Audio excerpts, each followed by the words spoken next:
Ողջունում եմ գործարարիքի միացած մեր բոլոր լսողներին եւ դիտողներին, հիշեցնում, որ դուք մեզ միացել եք 106 եւ 5 հաճախականությամբ, կարող եք նաեւ թվային հարթակներում դիտել մեր հաղորդումը, ես ներողություն եմ խնդրում իմ ձայնի համար, բայց հաղորդումները չեղարկել չենք կարող։ Թարմուղեղով այսօրվա իմ զրուցակից քաղաքացիական պայմանագիր կուսակցության անդամ Վիլեն Գաբրիելյանն է, ողջույն պարոն Գաբրիելյան։ Ողջույն։ Դուք խոստացել եք եւ շնորհակալ եմ, որ ձեր խոստումը կատարեցիք ու մեր տաղավարում եք։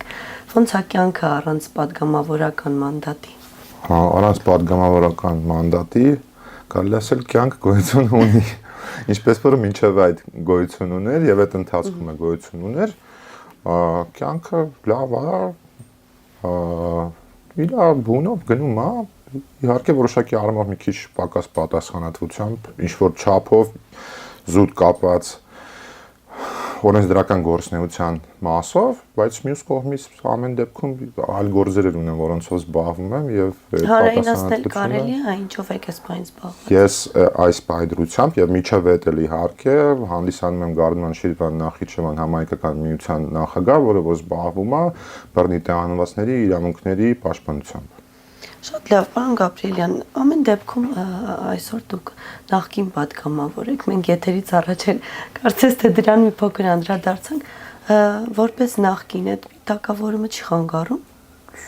Բացարձակ չի խանգարում։ Մենք խնդիր չունենք մեր հանրությունում ընկալումների, նմանատիպ ընկալումների հարցում։ Իրականում մեր հանրային խոսույթում եւ մեր քաղաքական բանավեճերի մեջ մենք այդ խնդիրը ունենք, որովհետեւ ըստ էության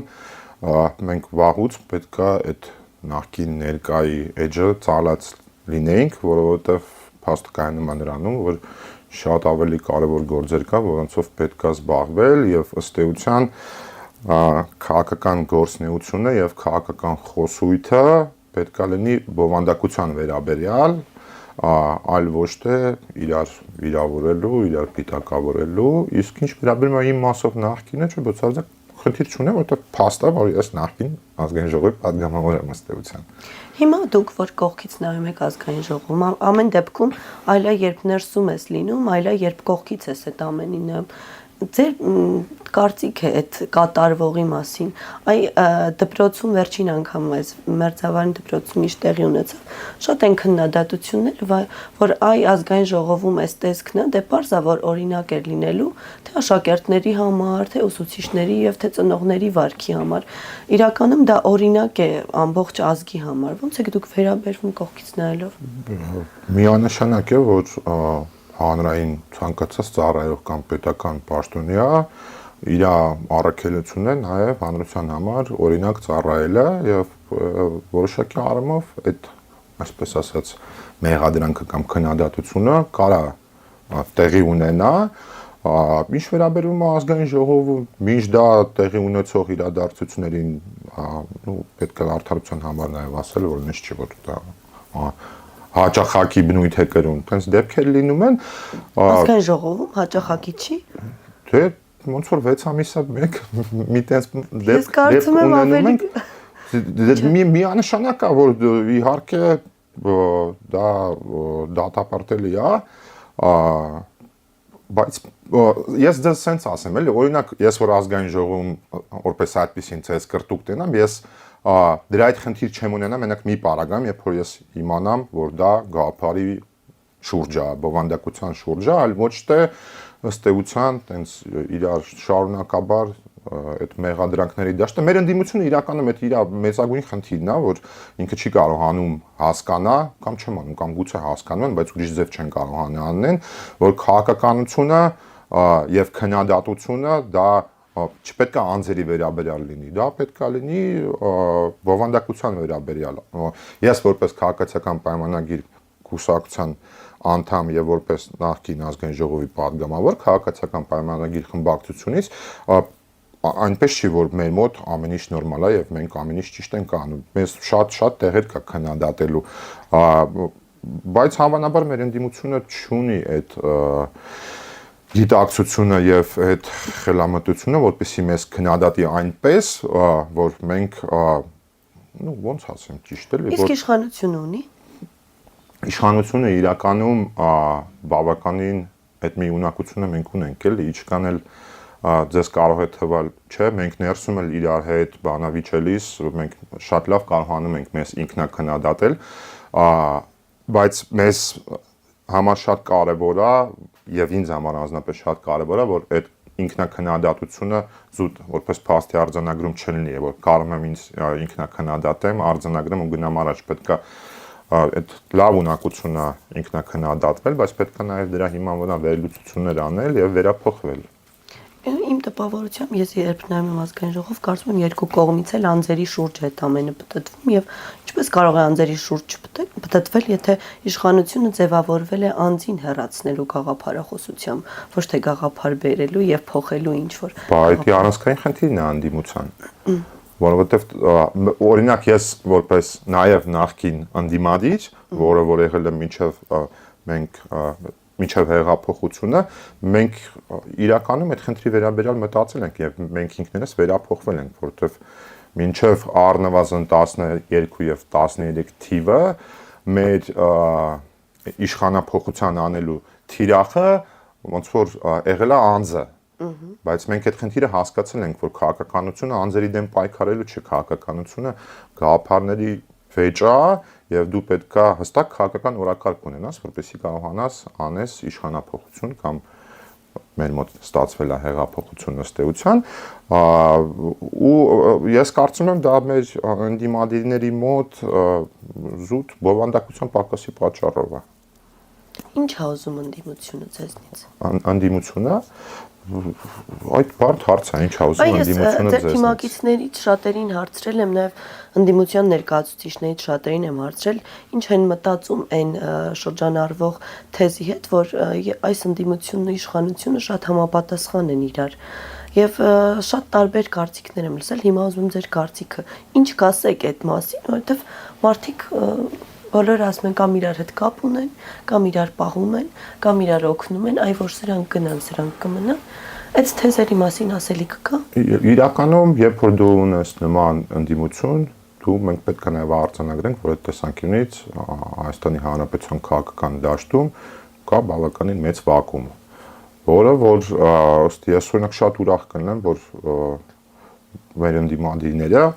առնվազն խորհրդարանականները լրիվ ուրիշ ձև լինեն, որովհետև ինչքան իրանք ուրիշ ձև լինեին, այդքան ավելի լավը մենք կարող էինք դառնալ։ Ուրիշ ինչ ձև, այ հիմա նոր եկողների համար մի քիչ բացատրենք, էլի ուրիշ ինչ ձևով կան որ։ Դու պետք է գաս ազգային ժողովում խոսաս համակարգերից, խոսաս գաղափարներից, ել եմ ասում, մենք բազմաթիվ թերություններ ունենք, ինքը իրանով այդ թվում նաև մեր պետությունն էլ, մեր պետական համակարգն է, մեր կառավարման համակարգն է, բազմաթիվ թերություններ ունի։ Տեղ-տեղ լինում է իհարկե մեր ընդդիմադիրները բավականին տեղին մտնում են այդ ոչի մեջ, բայց հենց որ իրանց մոտ գալիս է այդ, տենց ասեմ, ճիշտ երևի կլինի ասել, կամ պաթոսը կամ լոզունգային տրամադրությունները, այդ անգամ այդ ճիշտ տեղին քննադատված հարցը ինքը արժեզրկվում է ըստ էության, էլի, բայց ես հասկանում եմ, որ մարդկանց համար ելևի ավելի հեշտ է տենց վերնագրային իրար մեղադրել, քան թե բովանդակային գնալ մտնել ինչ որ լուրջ խնդիրների վերաբերյալ վերլուծություններ անել եւ հետեւողական աշխատել, որպեսզի այդ խնդիրները շտկվեն։ Օրինակ ինչն է պաթոսային, եկեք հասկանանք, էլի կարող է ընդդիմության համար դա պաթոսային է եւ հանրության մի զգալի զանգվածի համար դա հայրենափրկություն է։ Որն է հայրենափրկությունը։ Դե ես ձեզ եմ հարցնում, օրինակ ինչն է պաթոսային, միան դուք ասեք, մենք հասկանանք։ Դե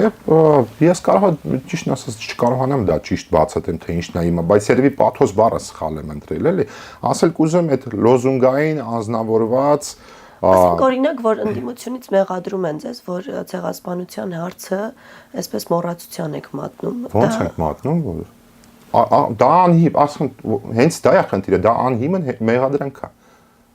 Կա տենց մեկը, որ ցեղասպանության հարցը Հայաստանի Հանրապետությունում կարա մոռացության մատնի, կամ ուրիշ ձևակերպեմ, ժխտի։ Ասենք դա քրեորեն պատժելի արարք է Հայաստանի Հանրապետությունում։ Ոնց կան ինչ-որ մեկը ժխտի, ոնց կան ինչ-որ մեկը ասի, որ այս ողբերգական իրադարձությունը, որը տեղի է ունեցել, տեղի չի ունեցել։ Տենց հայ պատկերացնում եք։ Բացառված բան է, մենք այդպես բան չի կարա լինի, էլի որ հենց այդ է խնդիրը, ասում եմ, որ մեղադրանքները կամ քննադատությունը պետք է լինի հիմնով ինքին, այլ ոչ թե սենց էլի, զուտ տենց քննադատենք, որ այսպես ասած թեմայի մեջ բռնի։ Ինչու մասից մեզ քննադատեցին, չէ՞, բայց ըստ էության այդ բոլոր քննադատության հիմնավորումները, փաստարկները գոյություն չունեն։ Բայց ասում եմ նաև, որ մեզ այո կա քննադատելու տեղ։ Եվ մենք այդ ճիշտ քննադատությունից ինքներս մենակ ուրախ կլինենք, որտեվ այդ ընդդիմության խնդիրը որն է, որտեվ ես որպես կառավարող ուժի անդամ կարող է անդադ ինչ-որ իրադարձության մեջ ես, չէ՞, դու ինչ-որ մի խնդրով ես զբաղվում, աշխատում ես ու շատ բնական բան է, որ դու ինչ-որ բաներ կարող ես չնկատել։ Սխալ։ Ընդդիմության խնդիրը դա է, որ ընդդիմությունը այն ընթացքում, քանի որ ինքը չի դառե իշխանություն, ինքը պետք է մատնանշի քեզ քո սխալները եւ քեզ տիպի, որ դու այդ սխալները շտկես, բայց դա պետք է լինի հիմնավոր։ Դա ելն եմ ասում, այդ լոզունգային ոչը չի աշխատում, որ մեր ընդդիմությունն է ու այդ թվում նաև իմ թիմակիցներն է, պետք է դες մենք բոլորս լիարժեք հասկանանք, որ ըստ էության մեր հանրությունը շատ ավելի գիտակից է եւ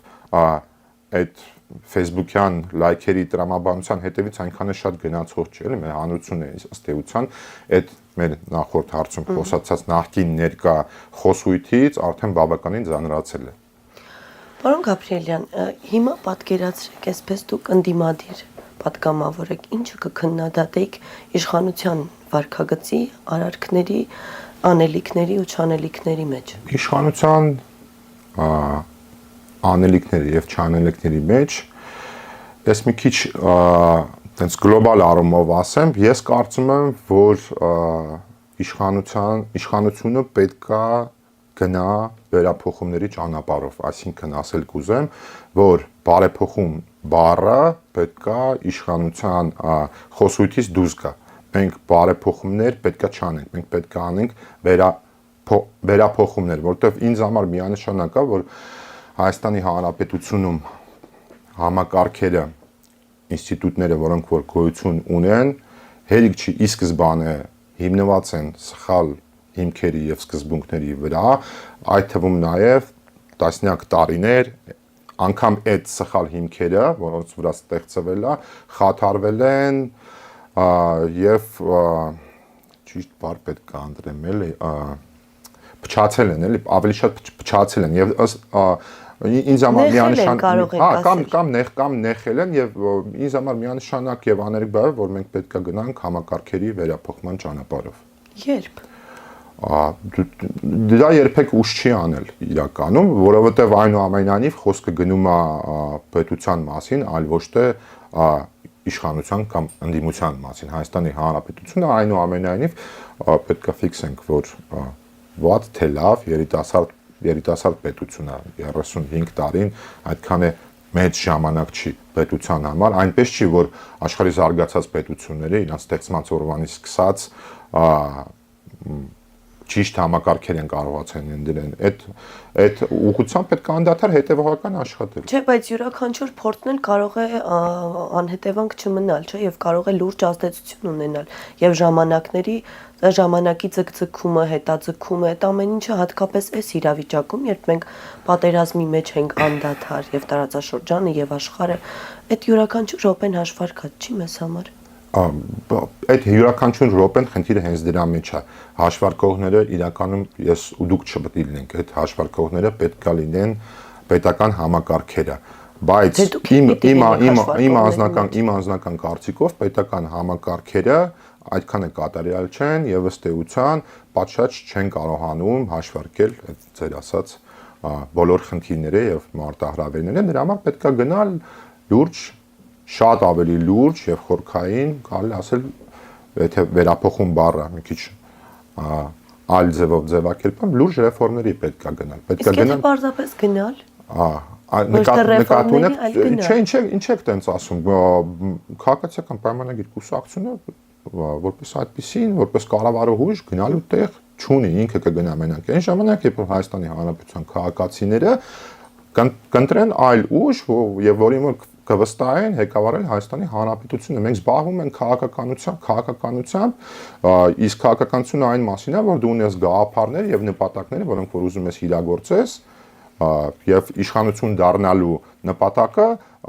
դա նպատակ չի, դա միջոց է քո գաղափարները իրագործելու համար, այդքան բան։ Խոսեցինք տարածաշրջանից ու մի փոքր էլ աշխարհի լարված իրավիճակից, ինչ կասեք մեր անվտանգային համակարգի մասին։ Մեր անվտանգային համակարգի մասին կասեմ նույն բանը գրեթե ինչ որ ասել եմ նախորդ հարցի պատասխանից, որտեղ երբ որ ասել եմ համակարգեր, նկատի եմ ունեցել նաև անվտանգային համակարգը։ Եվ մենք անվտանգային համակարգում պետքա գնանք էլի լրջագույն վերափոխումների, շարունակաբար, հետևողական։ Մենք էլի պատերազմից հետո բավականին մեծ աշխատանք կատարել ենք այդ ուղղությամբ, բայց իմ անձնական կարծիքով մենք պետք է ել ավելի շատ գործանենք այդ ուղղությամբ։ Ես ճիշտ եմ հասկանում, որ 18-ից մինչև 20 թվական կարծես թե ոչինչ չի արվել, այսինքն պարզ է դարձել, թե ինչ վիճակում է երկիրը 20 թվականից հետո, ու մենք 20 թվականից հետո ենք սկսել հասկանալ որտեղ ենք գտնվում, ինչի մեջ ենք գտնվում եւ ինչ է մեզ սպասվում։ Միանշանակ չեմ համաձայնվի այդ գնահատականի հետ, որ 18-ից 20 ոչինչ չի արվել, 18-ից 20 կրկին ահռելի մեծ աշխատանք կա արվել, բայց փաստացի 20 թվի պատերազմը մեզ, չգիտեմ, հուշել բառը որքանով ճիշտ կլինի օգտագործեմ, բայց ասեմ լավ, մեզ փաստացի հուշում է եւ մենք պետք է արձանագրենք, որ այն ժամանակ էլ ինչ որ բաներ մեր համակարգերը պատշաճ չեն իրագործել կամ պատշաճ չեն հաշվարկել ձեր ասած տրամաբանությամբ եւ մենք պետք է իրավիճակը, որը որ փաստացի արձանագրել ենք, մենք պետք է այդ իրավիճակը վերցնենք եւ դրա վրա վերլուծենք եւ կառուցենք նորը փաստացի։ Էլի եմ ասում 20 թվից հետո մեծ աշխատանք տարվել է, բայց իմ անձնական կարծիքով մեր պետական համակարգի տրամաբանությունից ելնելով են իրավակառավարչական հարաբերություններից, որոնք որ գոյություն ունեն այդ վարչարարության տեսանկյունից, անգամ տարական թղթաշրջանառության մասով ինստիտուցիոնալ կոմունիկացիաների լրջագույն վերափոխելու կարիք ունենք իրականում, որովհետև մեր պետությունը պետք է ժամանակին համահունչ այլ ավելի արագ շարժվի, քան թե փաստացի այս մեր պետական համակարգի կառուցվածքի մեջ այն ինչ որ ունենք, իմ անձնական կարծիքով այդքան էլ ժամանակին համահունչ չի այն պետական կառավարման համակարգը, որը որ մենք ունենք։ Դուք ձեր թիմակիցներին հիշեցնում եք դրա մասին կամ տեղեկացնում եք։ Հիշեցնում ենք, իհարկե տեղեկացնում ենք, հիմա էլ եմ հիշեցնում ու տեղեկացնում, եւ դա անդադար քննարկումների եւ հետեւողական աշխատանք է դա, այսինքն ես էլ որպես այդպեսին չեմ կարող գամ եւ իմ թիմակիցներին ասեմ, որ այստեղ այս մի բանը մենք սխալ ենք անում, ենթադրենք, ու իրանք հիմա միանգամից պետք է համաձայնվեն, չէ՞, ես պետք է իրանք փաստարկներ բերեմ, պետք է հիմնավորումներ բերեմ, որպեսզի մենք հասկանանք, որ այո, այս ինչ որ մի տեղում մենք ունենք խնդիր եւ այդ խնդիրը պետք է վերափոխել։ Այսինքն չի կարող տենց լինել, որ ես գամ ասեմ, վայ, այս մի բանը սխալ ենք անում, սա ծաղտան ասեն, վայ, Վիլեն ջան, ապրես ճիշտ ես ասում, արի փոխենք։ Պետք է դա ոնց են ասում, ճշմարտությունը ծնվում է բանավեճի մեջ, բա պետք է գնալ, նստել, խոսալ, քննարկել, վերլուծել, հասկանալ, այս մի բանը ճիշտ է, այս մի բանը սխալ է։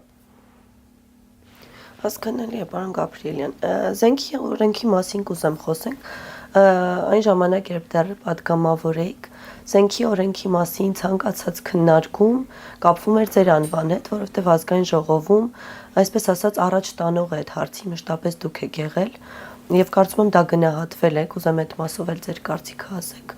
Հիմա ինչ հարվում է այդ օրենքի մասով եւ արդյոք այդ մասով ձեր մանդատը փոխանցել եք որևէ մեկին, որ գործունեությունը շարունակվի, որովհետեւ մենք գիտենք, որ դա շատ կարեւոր է մեր պետության համար եւ այն պարզապես թողնել դադարի վիճակում չի կարելի։ Հաստատի իմ թիմակիցը, որը որ իմ տեղը ստանձնել է ազգային ժողովի падգամավորի մանդատը, պարոն Մեհրաբյան Արծոմը, մինչ դա հանդիսացել է ռազմաարդյունաբերության կոմիտեի ղեկավար, ինչը որ հաստատի հուշում է, որ չի կարող ինքը զենքի օրենքի մասով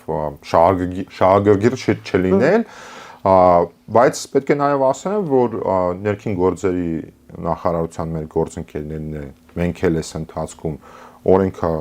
փաստացի անդադար մոնիտորինգ ենք արել, Միտեղ պետք է արձանագրեմ, որ նաև դանդաղել ենք, միտեղ պետք է հավանաբար մի քիչ ավելի շուտ որոշակի փոփոխություններ եւ բերեինք օրենքի մասով, բայց կարծում եմ առաջիկայում տենց էլի դրական փոփոխություններ կլինեն, որտեվ փաստա որ օրենքը այն տեսքով, որ մշակվել եւ ընդունվել է, պրակտիկայի մեջ այնուամենայնիվ որոշակի խնդիրներ ունի եւ պետք է այդ խնդիրները շտկել։ Ինչը որ էլի բնական բան է, էլի չես կարող գրես մի տեքստ, որը որ բերես ու ինքը միանգամից պրակտիկորեն լիարժեք տենց կատարյալ աշխատի, դա էլի տենց հետևողական աշխատանք է։ Մենք նախագիծ ունենք փաստացի, որը որ պատրաստում ենք եւ պետք է դնենք շրջանառության մեջ, բայց մեր այլ գործընկերները դրանով կզբաղվեն։ Իսկ գնահատվել է ձեր արարքը ազգային ժողովում են ամեն ինչ դուք արել եք զենքի օրենքի շուրջ։ Կարծում եմ դա ազգային ժողովը չի այն մարմինը, որը պետք է դրան գնահատական տա, որտեղ ազգային ժողովը դրսից նկատում։ Որտեղ ազգային ժողովը փաստացի դա մշակող եւ ընդունող նատրամաբանությունից, հետո դա հանրությունը պետք է ասի։ Դուք պետք է ասեք, օրինակ, որպես հանրության անդամ դուք պետք է ասեք։ Ես այսպես ասած որպես ազգային ժողովի падգամավոր,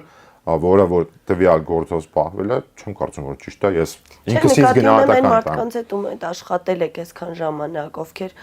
քննարկումների մեջ են եղել ձեզ հետ արդյոք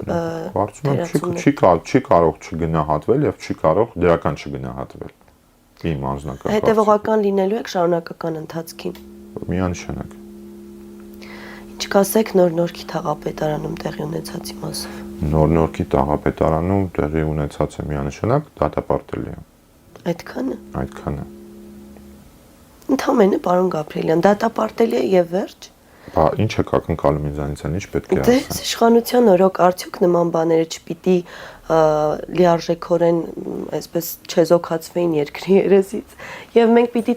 նման տեսարանների ականատես չլինենք, երբ որ բռնի թավշյա, ոչ բռնի հեղափոխություն տեղի ունեցավ։ Չեզոքացնել որպես այդպեսին նմանատիպ դեպքերը լիարժեք գրեթե հնարավոր չի իրականում, որտեղ եկեք չմոռանանք, էլի ամեն մեկս է մարդ ենք, էլի։ Բայց դրա համար էլ ասում եմ, որ այո, որպես ոչ բռնի թավշյա հեղափոխության կարգախոսով քաղաքական թիմ, որը որ Հայաստանի Հանրապետությունում առաջնորդել է այդ հեղափոխությունը, դրա համար ես եւ մեր բոլոր թիմակիցներն դեպքը դատապարտել են։ Ինչ նախնդիրը որ բանավիճել ու երկխոսել չի ստացվում։ Ասեմ Եվ իմ անձնական կարծիքով դա ոչ միայն մեր բոլորիս ինձանից սկսած մեր անհատական խնդիրն է, ես կարծում եմ դա արդեն դառել է որոշակի առումով մեր ազգային ինքնության որպես բացասական էլեմենտ։ Դա մեր մեծամտությունն է։ Դրան էլ լուծում չկա, թե կա։ Չէ, դրան լուծում կա, դա պետք է դու դա պետքա դու դա արձանագրես եւ դու պետքա այդ մի բանը քո մեջ վերափոխես։ Իսկ ի՞նչն է մեծամտածրել մեր հանրությանը։ Մեր հանրությանը ի՞նչն է մեծամտածրել։ Կարծում եմ տենց այդքան էլ ճիշտ չի լինի, որ ես այդ տեսանկյունից իմ կարծիքը արտահայտեմ, որտեղ կստացվի, որ ես մեծամտանում եմ հիմա, որտեղ ես դա ավելի շատ տենց ըստ իս գիտական թեմա է, բայց շատ գործոններ կան, էլի, մի գործոն չի, էլի, որտեղ դու այսպես թե այնպես որպես ազգ եւ յուրաքանչյուր ազգն է իրականում ինքը իր այդպես ունիկալությունը ունի, դե մեկը նշեք, բայց ձեր կարծիքով ամենակարևորը մեր ունիկալությունը չէ, այն ինչը մեծամտածրել է։ Այն ինչը մեծամտածրել է։ Օրինակ դուք ես հանրության մի մասնիկ մեծամիտ համարում եք ձեզ։ Ես ինձ մեծամիտ չեմ համարում, բայց կարան լինեն դրվագներ, որտեղ որ գուցե ես մեծամտանամ, այսինքն դրվագի տեսանկյունից, բայց ես հետո կմտածեմ եթե ինձ օրինակ, եթե ինքս չֆիքսեմ ինձ մատնանշեն, ես հետո կմտածեմ դրա շուրջ եւ եթե ինձ տեղին դա մատնանշեն, միանշանակ այդ սխալս կընդունեմ։ Իսկ ինչի՞ց է գալիս։ Մի քանի օրինակ ասեցիք, որ ձեր մտքում կա կարծես թե։ Մեծամտությունը Ինձ թվում է, որովհետև դժվար է ընդունել, օրինակ, որ դու կարող ես սխալ լինել մարդուն, յուրաքանչյուր մարդուն, կարամ ասել, որ նաև այդ թվում նաև որպես քաղաքականությամբ զբաղվող մարդ, ինձ համար շատ ունիկալ երևույթ է, որ Հայաստանի Հանրապետությունում շատ մարդիկ ու պարտադիր չէ, որ իրենք քաղաքականությամբ զբաղվեն, շատ մարդիկ կան, որոնք որ տեսնում են, որ իրենց կամերան նկարում է, եւ իրանք ինչ-որ բան պետքա խոսան, պարտադիր դա պետքա անեն, որպեսզի լավ է Երևան այդ մղումով եւ իրանք պարտադիր կհամարեն, որ իրենք հիմա արտահայտում են բացարձակ ճշմարտություն։ 90-ականների հաղթանակը մեզ մեծամտածրել է ձեր։ Միանշանակ։ Մի խոսքով դա էլ այդ ցանկի մեջ ներառենք։ Դու էլ եմ ասում, մի էլեմենտ չի, էլի, իմ կարծիքով դա այդ էլեմենտները շատ են, էլի։ Ու մենք ձեզ հետ ոնց որ խոսում ենք ավելի շատ տենց հանրային տեսանկյունից, ժողովրդի տեսանկյունից, բայց էլ եմ ասում, անհատական մակարդակում է, անձնական փոխհարաբերությունների մեջ էլ շրջապատում են, այդ դեպքերը շատ են իրական։ Ինձ ըստ իս շատ են։ Եվ դա ոնց է հանրությունը ձևավորում, հանրությունը ձևավորվում է անհատներից, եւ անհատական առումով է մեր մոտ այդ մեծամտածությունը իմ կարծիքով շատ է։ Հաղորդման սկզբում դուք վերնագրային պայքարից ինչ որ մի պահ խոսեցիք, ես կուզեմ որ անդրադառնանք դրանց, այսօր էլ վարչապետի Տիկին Աննա Հակոբյանը քննադատում է ամեն օր լրագրողներին, այն վերնագրերը, որ մեդիայում շրջանառվում են, տարբեր որակումներով, առհասարակ լրագրության մասին ես կուզեմ ձեր կարծիքը իմանալ, հատկապես այն դեպքից հետո, ինչ տեղի ունեցավ Գյումրիում, դրան հաջորդեց ձեր մանդատից հրաժարումը, իրական լրագրության մասին է սա։ Մենք որպեսզի այդ տրամաբանությամբ շարժվենք եւ չանձնավորենք խնդիրները եւ խոսանք երևույթների մասին, լրագրության ոնց ասեմ, լրագրողական համայնքի, այսպես ասած, գնահատական տալը հեշտ չի, որտեղ համայնքն է ինքը միասեռ չէ, բոլորը իրան նման չեն, տարբեր մարդիկ կան, տարբեր գաղափարներով, տարբեր նպատակներ հետապնդող, Հայաստանի Հանրապետությունում շատ են լավ լրագրողները, որոնք որ զբաղվում են իրական լրագրությամբ, բայց իհարկե կան նաև լրագրողներ, որոնք որ ոնց ասեմ, չես հասկանում այդ մարդը ինչ է անում, էլի, չես հասկանում իմաստը որն է, այսինքն նույն հարցը, օրինակ ես վարչապետի օրինակով հեսա մի հատ կբերեմ, այս մի քանի օր առաջ տեսել եմ, կարող է դա հին է, բայց համացանցում տեսել եմ, էլի, ասենք լրագրողը վարչապետի Նիկոլ Փաշինյանին հարց է տալի, միջանցք տալու ենք ադրբեջանցիներին, վարչապետը պատասխանում է տալու ենք ճանապարհ Հայաստանի Հանրապետության սուվերենության այդ բոլոր բառերը կարող է ճիշտ օրենսդրության շրջանակներում ասում է հա փաստացի դուք ասում եք որ միջանցք ենք տալու մենք վարչապետը ասում է բայց ես ոնց որ ես պատասխանեցի որ շրջանակում մենք տրամադրելու այդ կոմունիկացիա ապաշրջանփակման շրջանակում այդ ճանապարհը ոնց ենք տրամադրելու Հայաստանի Հանրապետության օրենսդրության շրջանակներում ենք տրամադրելու, ասում հա, փաստացի միջանցք տալու ենք ու անդադար այդ բանը, միջանցք տալու ենք, բայց խոսքը բոլորովին մարդը այլ բանի մասին է խոսում։ Ուստի հարցը կարծում եմ, ինձ թվում է նույն լրագրողական համայնքի մեջ էլ իրականում sense մի բան կա, չէ՞, բա պետք է սուր հարցերի տանք, չէ՞, բայց այդ սուր հարցները ախր կարող ասանես տաս, որ իսկականից մարդուն, որին որ դու ըստ էության ուզում ես դնես նու երևի ասենք անհարմար վիճակի մեջ դու կարաս այդ սուր հարցը անես ձևակերպես անես 10 որ դու իսկապես այդ մարդուն դնես անհարմար վիճակի մեջ բայց երբ որ դու այդ քո պատկերացված սուր հարցը մի հատ ինչ-որ աբսուրդ հարց ես տալի անհիմն մի հատ չես էլ լսում պատասխանը մարդուն դե ո՞րն է դրա տրամաբանությունը էլ նպատակը ո՞րն է նմանատիպ լրագրության բայց էլ եմ ասում Հայաստանի Հանրապետությունում բազմաթիվ լավ լրագրողներ կա որոնք իրանց աշխատանքը կատարում են եւ օրինակ ասեմ, այնպես չի որ այսօր այստեղ եմ, բայց օրինակ ես որպես նաեւ դիտող, օրինակ ձեր ռադիոյին միշտ հետևում եմ, որտեղ ձեր ռադիոյի հաղորդումները, բանավեճերը, քննարկումները, որոնք որ այստեղ տեղի են ունենում, ավելի շատ ինձ համար բովանդակային են։ Հիմա չհամեմատեմ մեկ այլ կայքի կամ ռադիոյի հետ, բայց ինձ համար ավելի շատ բովանդակային են, քան մեկ այլ կայքը անունը չտամ, որպեսզի բան չլինի, էլի։ Եվ ես օրինակ ավելի շատ ձեր ռադիոն եմ ունկնդրում կամ առնվազն այդ վիդեոն նայում, քան թե մեկ այլ ռադիոն, բայց էլի եմ ասում, այլ տեղերը լավ լրագրողներ ունեն, որոնք փաստացի զբաղվում են բովանդակային լրագրությամբ, այլ ոչ թե վերնագրային, որ դու մի հատ վերնագիր փաստացի ֆրցնես, լայքեր ստանաս, դա էլ իրականում պարզ է, չէ՞, ինչու համար է։ Գումար աշխատելու համար է, այդ գումարն է տարբեր տեղերից է, գովազդից սկսած, վերջացած այլ աղբյուրներից։ Շնորհակալ եմ ձեզ։ Ես էլ եմ շնորհակալ։ Շնորհակալ եմ անկեղծրույցի համար։ Մեծ լսողներին եւ դիտողներին հիշեցնեմ, Ղեղով իմ զրուցակիցը Վիլեն Գաբրիելյանն էր, իսկ տաղավարում ձեզ համար Մոնիկա Մամյանն էր աշխատում, կհանդիպենք։